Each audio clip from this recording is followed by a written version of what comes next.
પૃથ્વીના ગોળા ઉપર દોરેલી જે આડી કાલ્પનિક રેખા છે એને આપણે અક્ષાંશ તરીકે ઓળખીએ છીએ અને એમાંના અગત્યના અક્ષાંશ એટલે કે કર્કવૃત્ત, વિષુવવૃત્ત અને મકરવૃત્ત. આ કર્કવૃત્ત, વિષુવવૃત્ત અને મકરવૃત્ત એ વિશ્વના 3 ખંડોમાંથી પસાર થાય છે. કર્કવૃત્ત આફ્રિકા, એશિયા અને ઉત્તર અમેરિકા ખંડમાંથી પસાર થાય છે. વિષુવવૃત્ત આફ્રિકા, એશિયા અને દક્ષિણ અમેરિકા ખંડમાંથી પસાર થાય છે. આવી જ રીતના મકરવૃત્ત આફ્રિકા, દક્ષિણ અમેરિકા અને ઓસ્ટ્રેલિયા ખંડમાંથી પસાર થાય છે.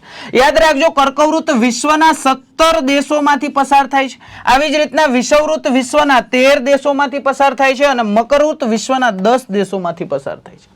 કર્કવૃત્તને 2 વખત ઓળંગતી નદી એટલે મહી નદી, વિષુવવૃત્તને 2 વખત ઓળંગતી નદી એટલે કોંગો નદી અને મકરવૃત્તને 2 વખત ઓળંગતી નદી એટલે લિમ્પોપો નદી.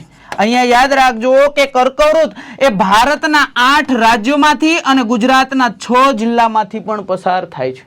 તો આવી માહિતી જે વારંવાર એક્ઝામની અંદર પૂછાય છે, તો હવે આવે છે તો આપણો માર્ક કપાવવો જોઈએ નહીં.